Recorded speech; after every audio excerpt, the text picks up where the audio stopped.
Good morning and good afternoon, everyone, and welcome to the UFC Live Cruz versus Johnson conference call. UFC Live takes place this Saturday, October 1st from the Verizon Center in Washington, D.C. It will be broadcast live on Versus at 9 p.m. Eastern, 6 p.m. Pacific. Today we are joined on the call by bantamweight champion Dominick Cruz, number one contender Demetrious Johnson, as well as the heavyweights who will be in the co-main event, Pat Barry and Stefan Struve. At this time, we'll go ahead and open up for questions. Thank you. To ask a question, please press star 1 on your phone at this time. Keep in mind if you are on a speakerphone to depress your mute function to allow your signal to reach our equipment. Again, that's star 1 to ask a question. We'll pause for a moment to assemble the queue.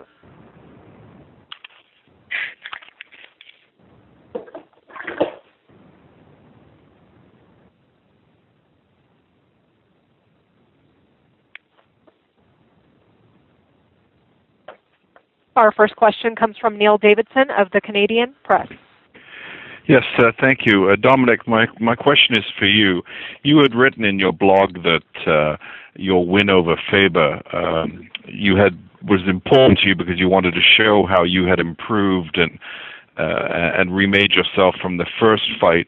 Having ticked off that box, did you have to kind of reset your goals for subsequent title fights? Was there any kind of mental recalibration after you had achieved this goal that had been staring at you for a few years, I guess? Not really. I mean, my career is bigger than just beating Faber. There's more goals that I had set past that. That was just something that is more like one of those things I felt I needed to do for myself to feel like to kind of show the way that I was improving for myself. But it was real easy getting up for this fight and setting up new goals for myself and being prepared for Demetrious. I mean, he's got a lot of things that he's good at, and he's got a lot of different tools he brings to the table.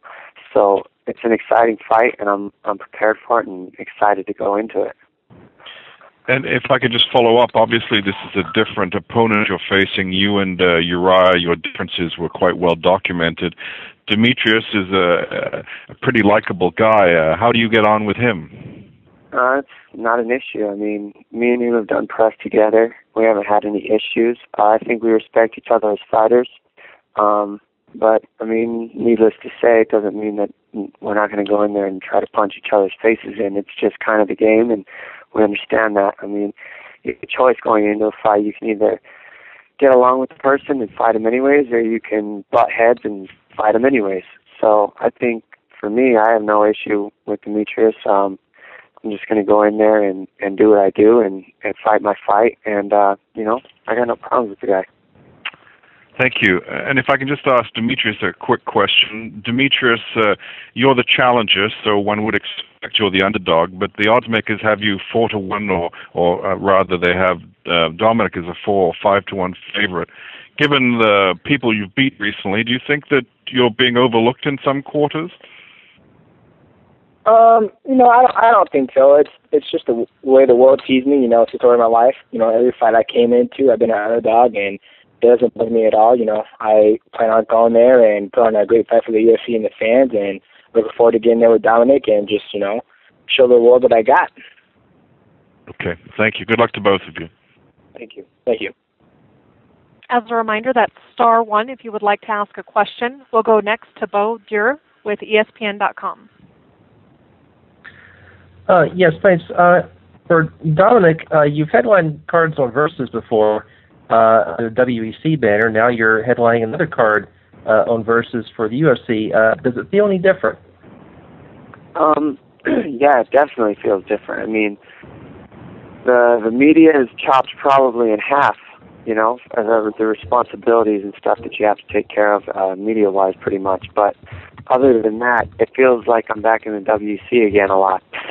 I mean, I was prepared a lot for everything that I had coming into this fight because of the media I had in that pay-per-view card with Faber. I feel like that kind of set the bar for me in the level of stuff that responsibilities I was going to have to take care of prior to the fight.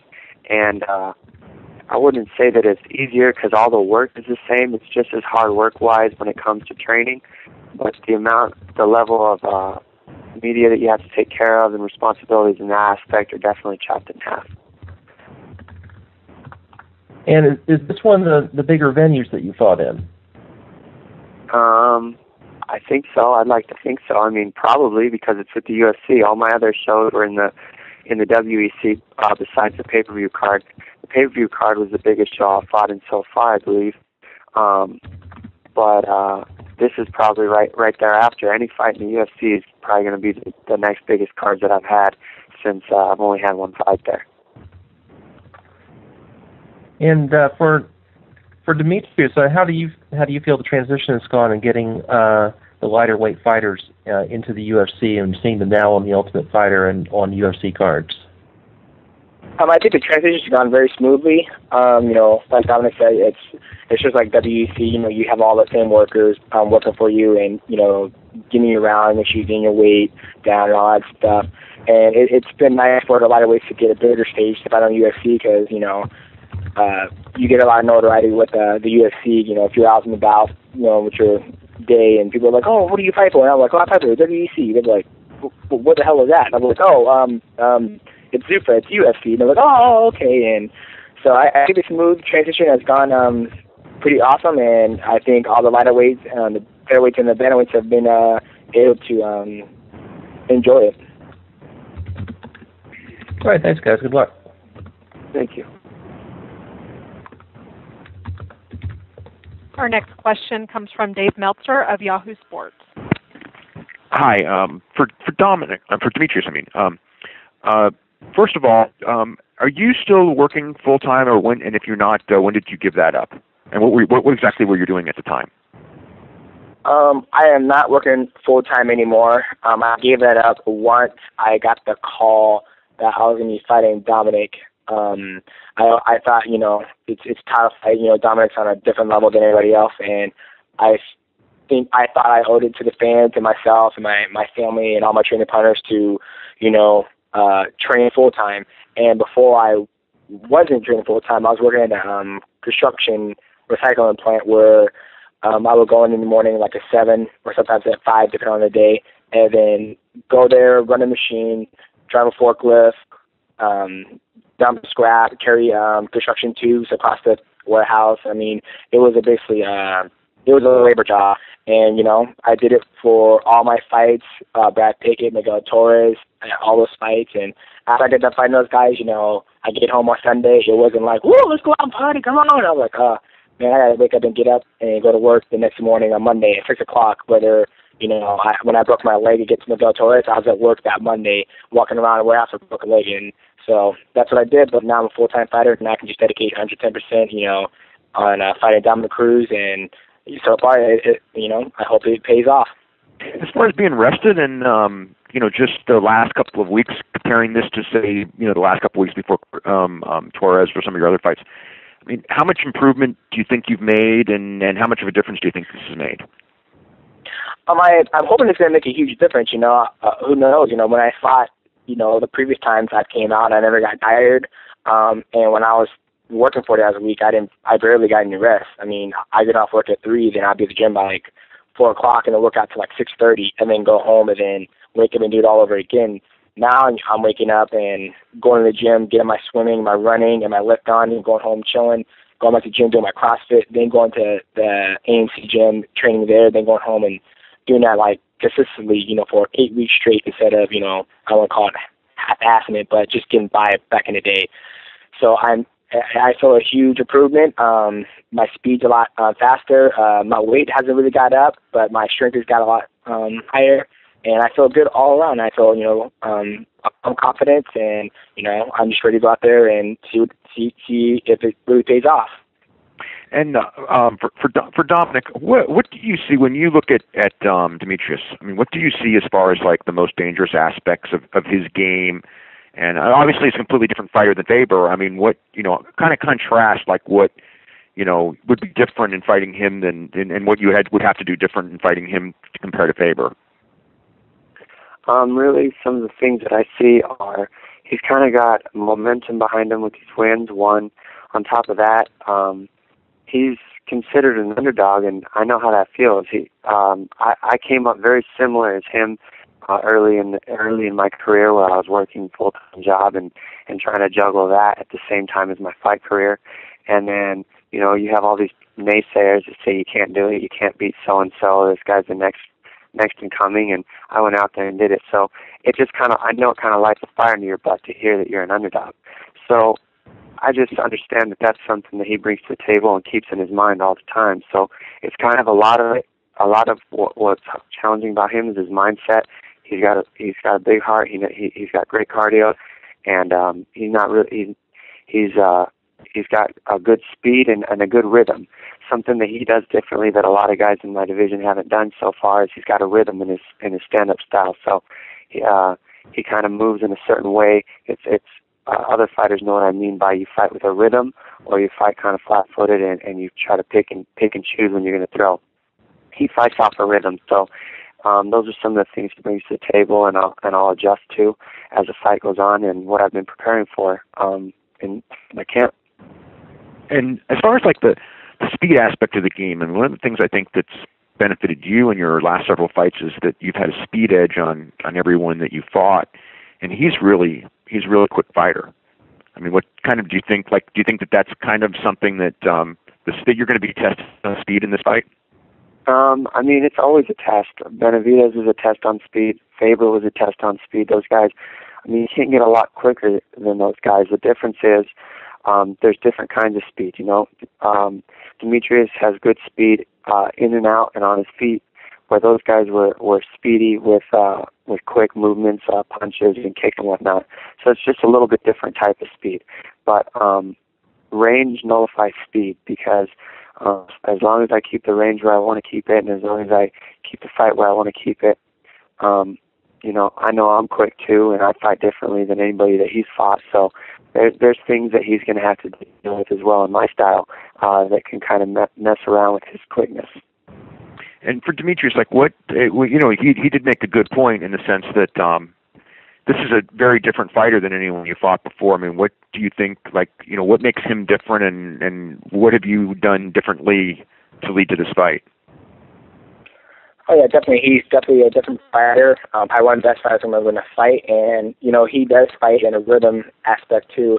He's not just a type of fighter who just sits there and explodes. He always has a rhythm. He's always making his opponents adjust, and he's always reading you, reading you, see how you react to his feints or whatever. And that's, a very elite fighter that has evolved, and it's always making adjustments during the fight instead of, okay, I'm going to go in here and fight, and I'm just going to fight. So he's always reading you, and I made a lot of adjustments into my style of fighting and, training and preparing for Dominic. Everybody says, man, it's so hard to prepare for somebody like Dominic. And one of my coaches who teaches me all my footwork and the style I do, I'm inspiring him, and he's watched 15 hours of footage on Dominic, and he's basically, we call him the Black Dominic in the gym, because when I come in, he'll start, imitating Dominic, and then I will spar him, and he's 170 pounds, and he's faster than I am, and he's a better stand-up artist, and he's able to fight me in the right spots where he can basically take somebody's style. He can imitate Floyd Mayweather and be like, okay, Floyd Mayweather does this, and this is why he beats people. But if Floyd Mayweather was to do this and this will make his style 10 times better. And that's what I think he's brought to the table when I'm this time in my training camp. And just having, great training partners like Bibiano Fernandez, he was there, so he really helped me on my round. I mean, he's a killer when he gets on your back.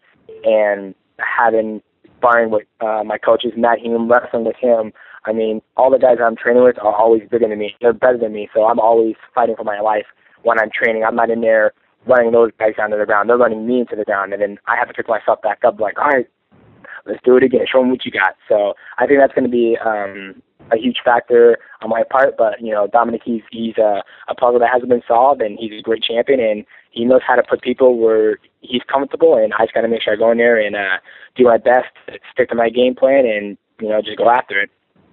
Okay, thank you guys very much. Our next question comes from Michael Smith of AOL. Hi, guys. Thanks for taking the time to talk to us today. I want to start with Stephan and Pat, but the question is probably relevant to Dominic and Demetrius as well. But could you talk about how much of an advantage you think reach is in mixed martial arts? And, Stephan, how will you take advantage of your reach? And Pat, how will you try to make that advantage? And how relevant is it to this fight? In all actuality, I personally don't think that it's going to be that big of a deal in this fight, and I mean that from this point of view. But everybody Stephan comes across, fights, and or most likely trains with is shorter than he is. Everybody that I come across, fight, and train with is taller than I am. So I think that this fight is going to be pretty much, this is going to be like everything normal. How often does 7-foot-tall Stephan Struve come across someone taller than him that he can move around with? Probably not very likely. And I don't know how many heavyweights, I haven't run across many heavyweights who are shorter than I am by like a big change, really extremely shorter. So I think this is going to be pretty normal. I'm accustomed to guys being taller than I am, whereas Stephan is accustomed to guys being shorter than he is. So this is going to play into our games, into our strategies, into our timing, reach, distance. This is going to play directly into what we've been training for every day since we started the job, since we started this sport. So I don't think this fight is going to make it any different. I'm sure, like I said, I don't think he's run across any. I don't think there's any 9-foot-tall kickboxers out there. I haven't found him yet, but well, of course I'm a lot taller than he is, and I plan on using that reach, of course, and staying on the outside and pick him apart. But we'll see, man. I like to fight and engage and brawl too, but what I said, we'll see what happens on Saturday. And I think that if I use my reach the right way, then I think it's a big advantage for me. Just to follow up, Stephan, do you think, looking back at a couple of the fights you've lost, do you think in hindsight you could have done a better job of using your reach to your advantage and not letting your opponents get inside and test your chin? Yeah, of course, and the last fight I made a stupid mistake of coming in with a strike when he was coming in for that punch, and I should have used my reach in a better way in some other fights. But, we've been working on that with new coaches too, and I improved a lot in that, and always working on getting better with that and get on the outside and just trying to use my reach the way I should, and I think I'm really starting to pick it up. So I plan to show it on Saturday. Great, and then also for Dominic and Demetrius, another pretty sizable difference in reach. Maybe not to quite the extent of Stephan and Pat, but what are your thoughts on how important that could be to you in this fight? Reach is a big deal as long as you know how to use it. If a short fighter has to know how to fight like a short fighter, a tall fighter has to know how to fight like a tall fighter. It's very easy for a tall fighter to get sucked into the inside game and just want to stand on the inside and throw heavy. But it's really the only way reach is worth anything is if you know how to use it and fight like a tall fighter. So the idea is just to keep the range where you want it, and then that can nullify speed, because then you're forcing the guy to telegraph things, telegraph punches, telegraph kicks, telegraph shots. So I definitely believe that reach is a big advantage, and it's something that can be used very effectively if known how. And I would say I would agree with Dominic. You can have the tallest fighter in the world, and if he doesn't understand range control and distance and have good footwork and understand his reach and fight like a tall fighter, then it doesn't matter about reach. I fought Miguel Torres, and he has a reach size of heavyweights, but as long as I control that distance and go in whenever I want to and back out whenever I want to, or make him overextend or come for me. And if you have good footwork, you can understand how to make your reach longer and how to the taller fighter close the distance for you, so you don't have to travel as far. And the only bad thing about when you have such a huge reach and height advantage, then you got one guy who's the rabbit and who is the wolf who's going to chase the person, and it can make for a really boring fight, or it can make for a really fantastic fight, depending on how much the person wants to engage or not engage. Because if a taller person is always I'm not saying running, but always trying to keep that distance, and the person always trying to get in, then it could be just a jab clinic So it all depends. Like, I agree with Dominic, and if the person has to use that range and close the distance and just keep it where he's comfortable, then, range is a huge part. So. Yeah, but I think that's also based on, whoever the short guy is in the situation too. I mean, like I said, in the case for Stephen and I, he's accustomed to training with really short guys. Like, everybody in the world is considered really short, like in the court, like standing next to him. But then in the case of Dominic, in the case of Demetrius and like myself, we're really accustomed to training with really tall guys. So you can have great range, but if the person across from you, like, is accustomed to that, I don't know, they could void each other out, or it could work really well. But I don't think that me standing across from Stephen is going to be any different than every day he puts gloves on and punches someone. Like, I take it I haven't come across anyone who's 7 feet tall. I've been around really tall, long guys before, but that's a little bit taller than normal. But I'm pretty sure he's trained with like really short guys, just like I've trained with really tall guys. So, I think that this could turn out to be a really awesome fight, to where really when it comes down to it, my short arms won't matter. His really long arms we might cancel each other out in a way, and it might stand there and take a long time for this fight to get finished. Or, maybe he can keep me on the end of a jab, the way, people eventually started keeping Mike Tyson away from them with a jab. Like, who knows? It could be a little bit of anything. Anything could happen like that night. So, range, it can be good, but at the same time, it can be bad too. Hey, Pat, did you make an effort to bring in anyone particularly tall to use as a sparring partner? Yeah, I found a guy named Black Proof. His name is Maurice Green, and he's 6'9", which is an inch or two shorter than Stephen. But it was a guy that I brought in, came in for like maybe 3 weeks total. A wrestler who turned kickboxer. His name is Maurice the Pirate Green out of Chicago, and he's an up-and-coming, force, is what you could call him. Like, he's coming up. So he was the guy that I brought in order to find my range, in order to work on my distance. Also, every once in a while we would have Marty Morgan, who's 6'3", stand on like a stool from here to throw punches and kicks at. Great. Thanks a lot, guys. Our next question comes from Dave Diebert of Post Media News. Hi, thanks, guys. For Dominic, this will be sixth title fight in WEC or UFC for you. How comfortable are you now in that main event slot? Having your face on the posters, name in the marquee, and compare that, if you could, to maybe your first title fight, or, as you're just sort of getting used to being in that position. I wouldn't say you ever get used to, like, having your face on posters and all that stuff. What you get used to is dealing with the media, dealing with the hype, dealing with the trash talking on Twitter and Facebook and all that crap. That's what you get used to. And you get used to just, like, being in the big show and have, there's a lot of pressures that come with it.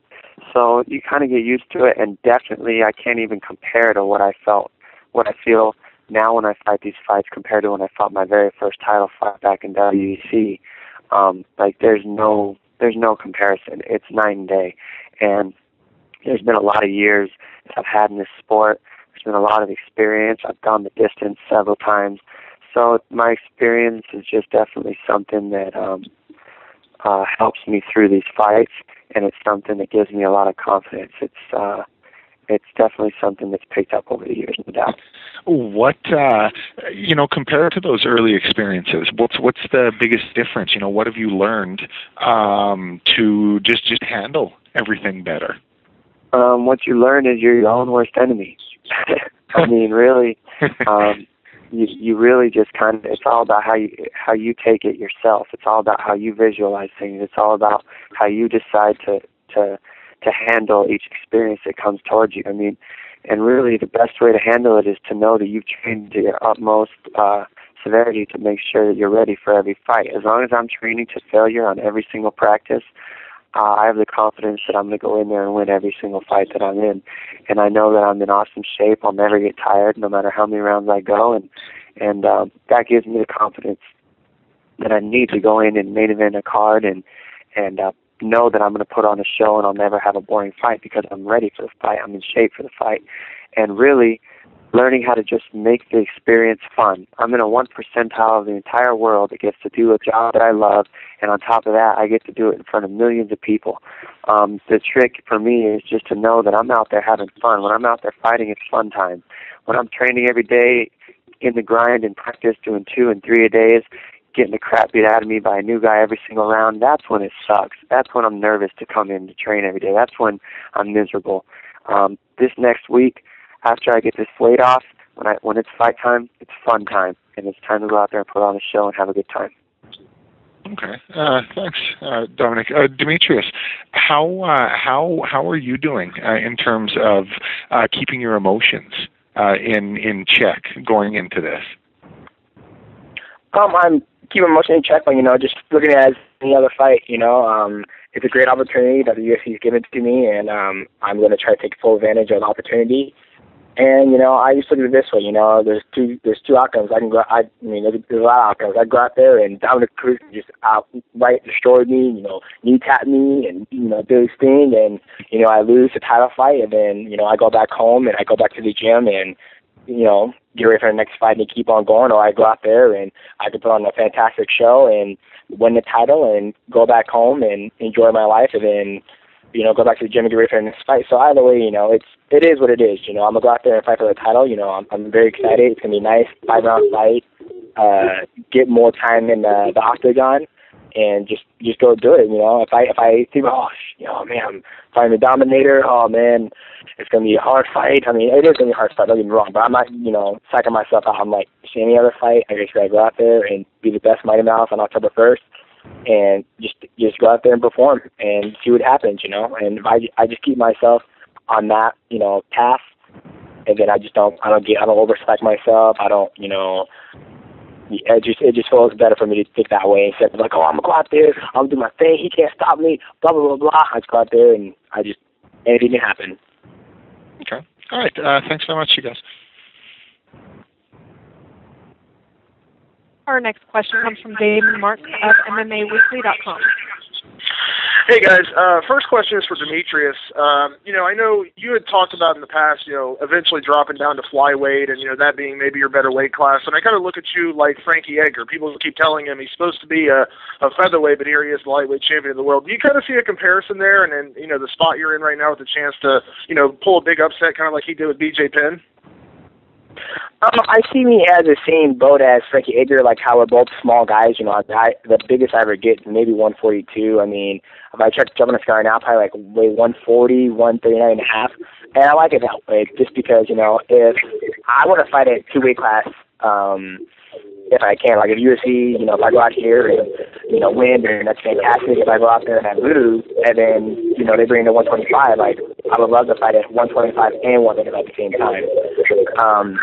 But as far as being compared to Frankie, I guess you can look at it that way. And obviously you mentioned, earlier you've quit your full-time job to focus on this fight. I remember when you did your first, UFC press conference, it was a kind of a cool moment. You were excited to be there. Is it pretty crazy to think of the ride you've been on just in the last year in your career? Oh yeah, definitely, man. This whole year, I remember going back to work on the Miguel Torres fight, and I'm walking around, and everyone's like, "What the hell's wrong with your leg?" I was like, "I don't know. I think it's broke." And they're like, "You might want to get that checked out." And I was like, "No, it's fine. I need to get this order out for the customer." And it's been a fantastic year, and I hope to end it with a bang and get ready for 2012. Excellent. And a question for Stephan. Stephan, going into this fight, you and Pat have had some fun, doing some back and forth videos and some pictures and stuff online. And I know you got into a bit of a, kind of a talking battle with Sean McCorkle, and it got, pretty heated before the fight. What's the biggest difference when the fun stuff you and Pat are doing, and why was it so different than what you had going on with Sean McCorkle? Well, when McCorkle started talking trash, on Twitter, I didn't know the guy, so I was like, what the hell is he talking about, all the stuff he put on there. And this time, me and Pat knew each other for about 2.5 years, and we always been cool with each other, So, this isn't really trash talk in my opinion. It's more of hyping up the fight and just getting the fans engaged a little bit, and people are looking forward for the fight because of that, and it has been fun. We had fun with it, and now it's fight on Saturday, so it's gonna be cool. Excellent. Thanks a lot, guys. Our next question comes from Stephen Morocco of MMAWeekly.com. Hey, Demetrius. I'm wondering if your decision to do MMA full time, does it rest at all on the outcome of Saturday's fight? Is this a permanent decision for you, or is there any added pressure since you made this you've committed to this full time in advance of this fight? I don't think there's no added pressure. I'm really looking forward to see if it if it helps, and I feel it's helped my training camp and make sure my body is well prepared, and I can push my body to extra limits and not have to go to work all sore, then get back into actually give my body the rest and be able to eat what I need to eat to go make sure my body performs. And it's always in the back of my head. I can go out here and get absolutely destroyed, and then next thing you know, I fight again and get knocked out, then fight again, I get destroyed again, and next thing you know, I'm fighting these Titan FC or whatever, and who knows, I might be back in the warehouse working somewhere, and I'm just grateful to be a full-time fighter, and I'm gonna go after it on Saturday. I mean, what do I got to lose? I mean, people don't even know who I am, so I'm going out there trying to make a name for myself and just take it to them. And Dominic, what do you think about Demetrius' decision over Miguel? A lot of fans were debating about the outcome. How did you see the fight? I honestly watched that fight because of the debate. There was such a debate about it. And, I mean, my opinion on the whole matter is Miguel Torres didn't want to be on his back, period. Nobody wants to fight off of their back. I mean, he has a good guard, but when he tried to use it, he didn't get the submissions. If you don't get a submission, everybody knows in jiu-jitsu you can try for 1 million submissions, but they don't count unless you get them. So he didn't finish Demetrius on the ground, which is what he was expecting to be able to do. Demetrius knew he wanted to put him on his back and put him on his back. So in my opinion, Demetrius controlled the fight. It was a close fight. I mean, the judges could have scored it either way, but I could see how they scored it in Demetrius' favor because he controlled the fight in the aspect that he kept Miguel Torres on his back, and he kept the fight where he wanted to keep it, and he was comfortable there. So, I mean, you got to understand the way judges are scoring cards these days.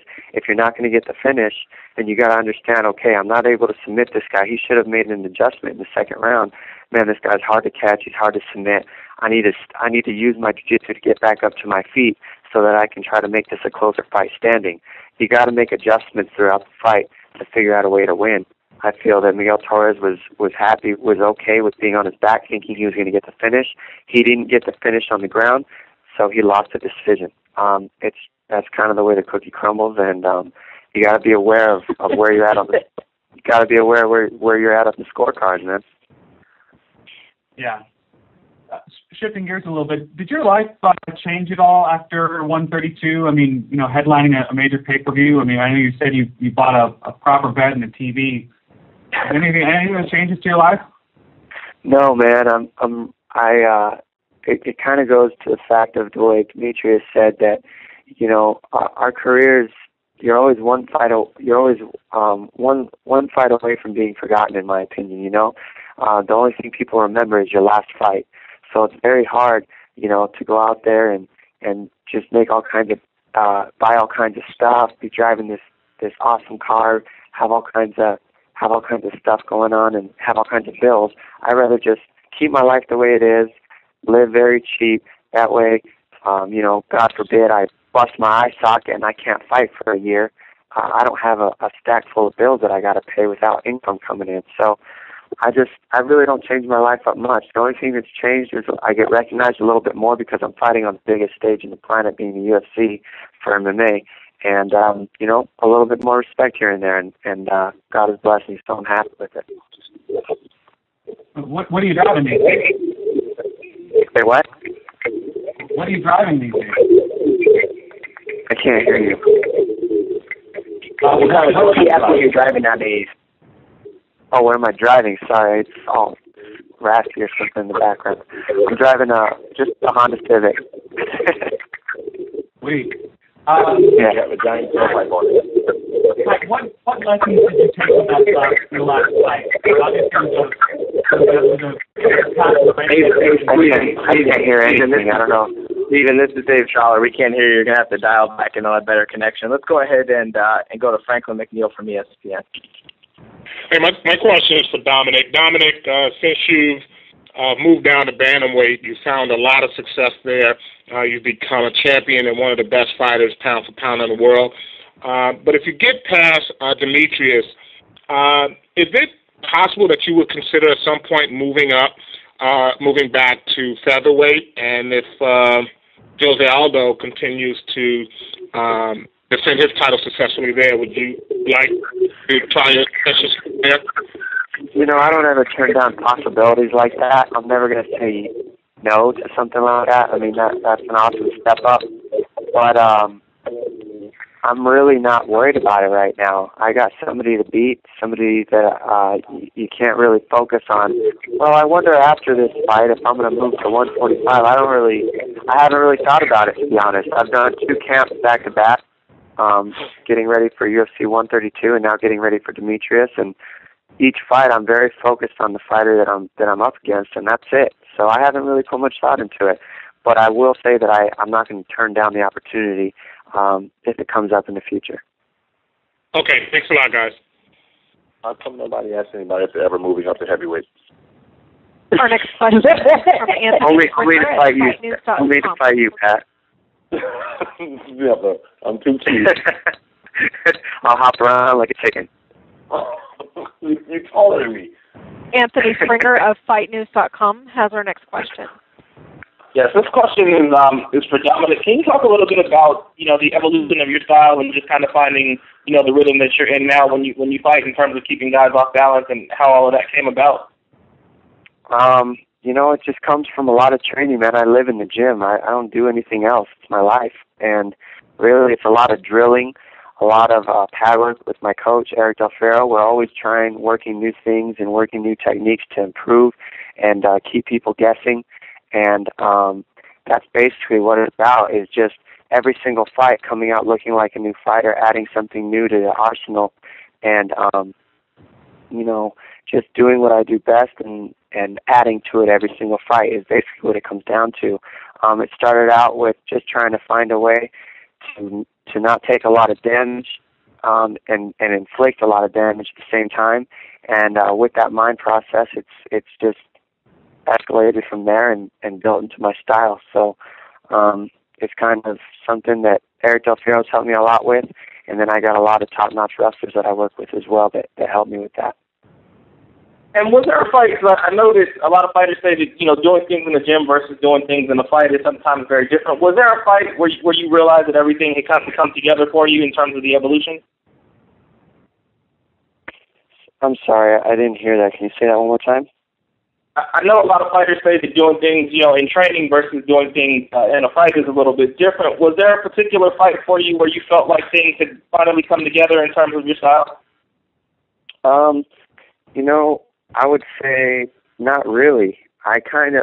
Maybe. I would say probably Charlie Valencia. When I fought Charlie Valencia was the fight that I really started to believe that, that I could piece things together like I did in practice and it would work exactly the way it worked in practice.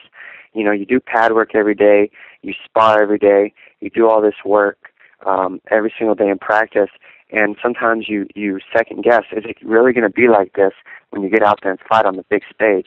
And when I fought Charlie Valencia, that's kind of how it went down, and it kind of like flicked a switch in my brain where I said, man, it's the same thing. How you train, how you practice is the way you're going to perform. So it's just about giving everything you can, doing everything 100% in practice so your body doesn't know any other way. When you get out to the fight, you perform the same way you train. Thank you. And my next question is for Pat. You kept, through the ups and downs of your career, you kept managed to stay smiling. Can you talk a little bit about what keeps things fun for you? What keeps what fun? Just the entire atmosphere. You know, you've had a smile through the ups and downs of your career, at least in front of the media. Can you talk about what keeps things, you know, fun and what keeps you smiling? I mean, this is you just, I mean, you know, you hear people living the dream. I mean, ever since I was a kid, all I've wanted to do was be a ninja. That's it. I mean, that's all I wanted to do. I mean, I used to collect swords and nunchucks and have ninja stars on me while I was at school, and you know, little blow darts and bow staffs and all types of stuff like that. But they were really just broomsticks. I mean, every Halloween I was a ninja growing up. That's all I ever wanted to do was just be Tong Po from Kickboxer. I was a Van Damme fanatic. Ninja Turtles, like playing Street Fighter with Sagat, like that was the greatest character I ever made. Like that's all I've ever wanted to do. And now we actually, you know, those of us who wanted to be ninjas can be real live ninjas just without the weapons for now. I mean, this is just, I can actually make a living and be an adult doing something that I've wanted to do ever since I was one. I mean, this is cool. Like I've accepted. Sometimes you're gonna lose. Like you can't win all the time. Eventually you've got to fall, man. You've got to lose. That's the only way that we're gonna. Yeah, that's one of the best ways to grow and get better is to lose fights. I mean, so if I lose a fight, I mean, yeah, it sucks. I don't want it to happen, but as long as I know that I went out there and I fought my heart out and I did my best, whether it's broken limbs or whatnot, but just keep on coming. Like I know that it's gotta happen. So that, like, I don't go home and sit down. It's like when you fail a test in school and then you come home and you're just sulky for like 5 days. There's nothing you can do about that. You can be pissed all day and night. I know it does suck, but once the test is, you turn it in, it's done. Once you lose a fight, you lost, man. That's it. Just like either learn from it and get better, or just go sit in a chair and rot away. I mean, that's what I think. I mean, there's fights you win, there's winning, and there's learning experiences. That's it. We win or we learn. One of the two. Only way you really lose is if you come out of an experience and you didn't gain anything from that. You know, you stay the same person. If you wake up the next day and if you wake up tomorrow and you're still the same guy that you are today, then you are not advancing, you are not growing, you are not learning, man. That's it to me, man. Other than that, it's just a real live video game. Like, I'm Short Sagat. That's all I've ever wanted to be, right? And I can finally do it now. And get paid to do it? That's ridiculous. We'll go next to Dave Meltzer of Yahoo Sports. Yeah, this is for Demetrius. Two things. One is, it was talked about earlier in the call. They asked Dominic about your fight with Miguel Torres and what he thought as far as the decision, and it was a decision that possibly could have gone either way. When you were in the fight and when the fight was over, before it was red, I mean, were you confident you had it, or were you nervous? And looking back, like what makes you think that you won, or if you thought maybe it was really close? What was kind of your thoughts on that decision? Going into the excuse me, when the judges after the fight, I learned a lot of things, and I remember like one day when I learned a lot from Brad Pickett, and he always told me he was like, when I'm fighting, I don't care what's going on. I always keep a tally in my head of what's going on in the fight. And when I fight Miguel Torres, I know he has a dangerous ground game, and like Dominic said, you can throw your legs up all day and try to submit somebody, but submission is like when you submit somebody, it's done, it's over with, And I control him on the top, and I wish I never broke my leg because I felt like on the feet I was winning the stand-up battle, and that was the game plan, was to stand up with him and just take his legs out from underneath him and just, try to knock him out. But, injuries happen during fights, and, I'm not the type of person who just quits after some breaks. I trained 3 months hard to fight for 15 minutes, and I'm not just going to throw in a towel when something breaks. So I made an adjustment in the fight, which was to put him on his back where he's actually comfortable on his back. And, there's a couple times I passed guard. Me and him had heel hook positions. He mounted me a couple times, but when he was on top of me, he really couldn't get anything off. Like, he just held me, and whenever I got the chance to reverse him, I reversed him. And if he would use the same retrospect as Dominic said, sweep me and then get back to his feet and started to, throw punches and bang, then, he probably wouldn't have won the fight. But when you look at, the aspect of the fight, stand up, I won that department. Wrestling, I won that department. Jiu-Jitsu, I don't know. I passed guard. I had his back more times. I don't even think he had my back once, but he did have me in triangle. He did have, a couple, guillotine tips, but like Dominic says, I can run in there and jump on Dominic and pull guard and throw a guillotine, and he escapes. I do it again. He escapes. I do it again. He escapes. Now, people will be like, oh, Dominic sure lost that fight. You had him in 500 submission attempts. So, you got to look at, a certain ways. Yeah, you can try to submit somebody, but if you don't put him to sleep or break something, then oh, you tried, but you failed. So you got to look at it both ways. Just like if a wrestler takes a shot in a wrestling tournament and he doesn't get the shot, there's no point scored. It's dead even. But if I shoot and take you down and let's say you're recovering and I don't get your back, then there's still no points, scored, because you don't get points till you have control of somebody. And then that entire fight on the ground, Miguel had control of me maybe a couple times, but each time he did, I was reversed him and got back to my feet and started the process again. We'll go next to Neil Springer of Toronto Sun. Hey, question for Pat. You mentioned wins versus learning experiences. Just want to know specifically what you learned from the Congo fight. Well, before the Congo fight, you always hear people say that anything is possible, anything is possible, anything is possible. Where I always knew that was the truth, but when I get into the ring, I always have the mindset every time I step in, no matter who it's against. I step in thinking, you know what? It is impossible for you to win. No matter who you are, it is impossible for you to win. I know what I've done, I know what I've gone through, and I'm sure you've done some training yourself, but it's just impossible. It just can't be done. Well, apparently after that last experience, anything is possible. Like, we all know that's the truth, but, just coming into it, maybe I was a little bit overzealous. Maybe I wasn't aggressive enough. Maybe, who knows? Anything can happen. Like, anybody can win. Just the saying is true. It's any given Sunday, anybody can win, anybody can lose. You can't doubt anyone. You can't sleep on anybody. You can't sleep on the small guy. The little guy can win. The big guy can win. The fat, chubby kid can win. Like, the nerd can win. Like, anybody can win. Anybody can lose any day, any fight, any experience whatsoever. And that's just more solidified that for me, is that it is possible. At any point in time, you never know. You can't count anybody out, even when they're unconscious, point in the first round. And you've been kind of criticized in the past, I think, following the Crow Cop fight. Some said, hey, you weren't aggressive enough, and then you just kind of mentioned that maybe you got overzealous against Congo. Are you almost kind of in a situation where you can't win after these fights? No. The fighters, and everybody on this phone can attest to this. We can't win for nothing. Even with a win, we lose. I've got a 1-second knockout where the ref said fight, I throw a high kick, knock a guy out, and people still got the internet and said that I had the stupidest haircut they had ever seen, or they hate my shorts. Like, we can't win ever, like, no matter what happens. In the Crow Cop fight, I punch him in the head, knock him down, but I don't jump on top of him, and people say, I can't believe you're not aggressive enough, man. You don't have no killer instinct. You're not aggressive. You showed him too much respect. So in the Congo fight, I punch him in the head, knock him down, and jump on top of him, and the exact same people, because I never erased the messages, are saying you shouldn't have jumped on top of him. Too much killer instinct. You didn't respect him, like you respected him way too much. You know what I mean? Like, there's no win or lose.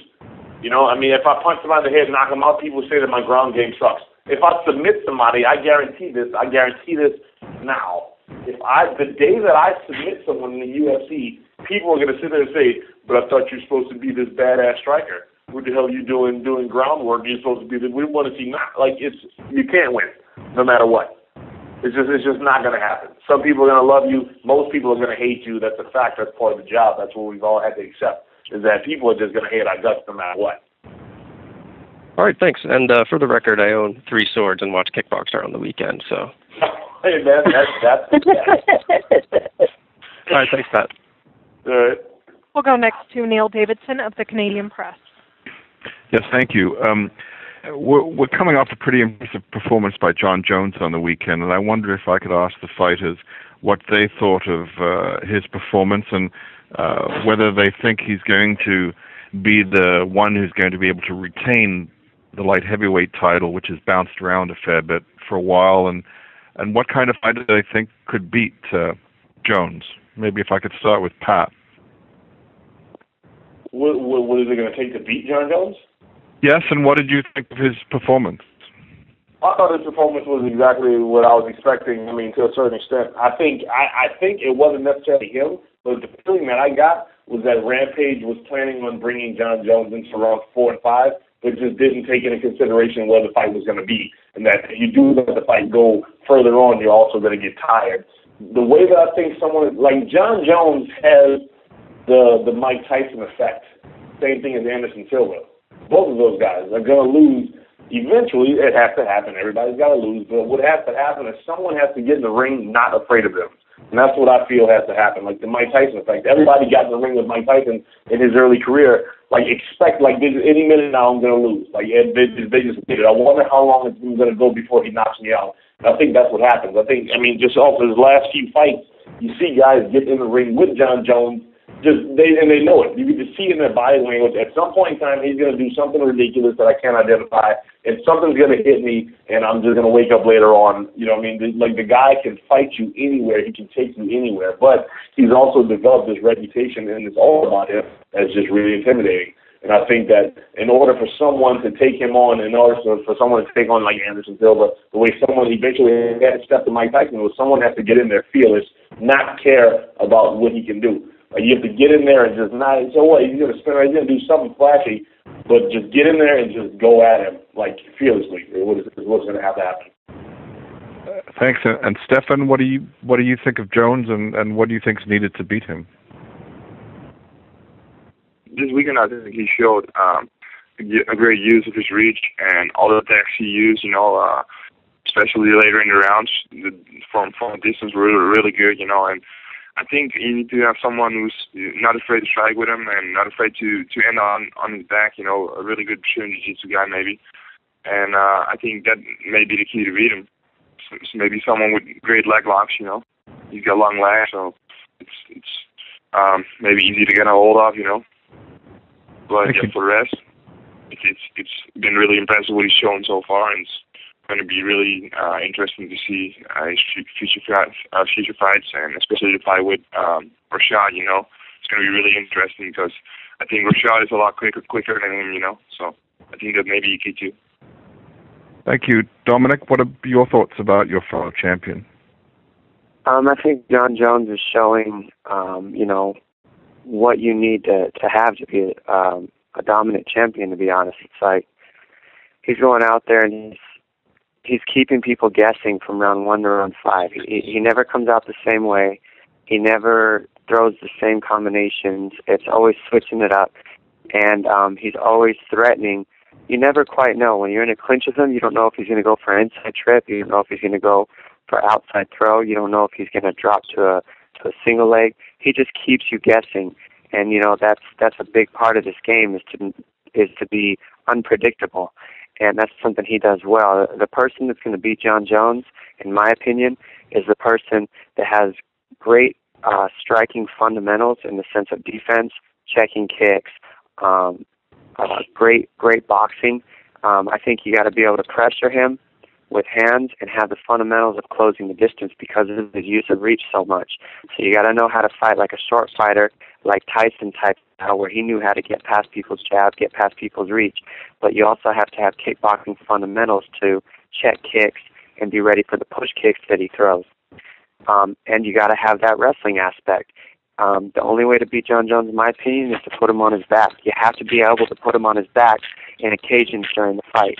If you don't put that guy on his back, he gets a good rhythm and he gets good comfort on his feet, and he uses his range so well that you can't really keep him off balance. So you got to be able to add those takedowns in there on John Jones in order to get his rhythm off and to tire him out a little bit. And nobody really has that mixture of aspects that he's fought so far, so I'm curious to see when it's going to happen. What if you punch him in the head, though? That we haven't seen yet. I don't think anyone's landed a punch or kick on that guy that was effective at all. Like, yeah, that's what I was saying. Everything you said that's how I think it would happen too. But I'm really curious to know what would happen if someone punched him in his neck really hard. That's what happens with the boxing fundamentals. You gotta be able to get past his reach, and that's a good boxer will give him hell. A great boxer with kickboxing fundamentals of defense will give him hell, in my opinion, with takedown. Thanks, Dominic. And finally, Demetrius, your thoughts on John, if you could? I thought John Jones' performance on that Saturday was very impressive. My personal opinion, I thought he was just playing with Rampage. I think he could have finished Rampage wherever he wants, and I think, if you go back to all John Jones' fights, when he fought Shogun and Rampage, I think he goes in there and for his own mental sake, he puts guys and lets them know that he can finish them. Like, I think it was the beginning of the third round, he jumped into the triangle attempt on Rampage. I think he wanted to put a Rampage in mind. I was like, yeah, I can finish you if I want. And then when he did the shot and threw him up in the air and walked away. I think he was, one of the English know, like, hey, bro, I'm on a different level than you are. All the stuff you said, I'm going to make you eat your words. You don't respect me. I'm going to give you respect. And then I think the fourth round when he had Rampage, Rampage's back, he's all right, I'm going to just finish you now. And I think I think it's his time now. I think it's his era. He's always learning. He's very humble. And I think that's very hard to beat somebody like that who always goes out there and he's going to try to finish you, like when Anderson, John Jones, and Jose Aldo, when they step in the ring, they're trying to kill you. They don't care what it takes. They're going to finish you. And those guys, I mean, it's just they're in that era right now where they're just unbeatable, and I don't see anybody beating those guys in a very long time. I'd like to turn the conference back to Schaller for closing remarks. All right, guys. Thanks to all the media who tuned in today. It's been a very busy few weeks.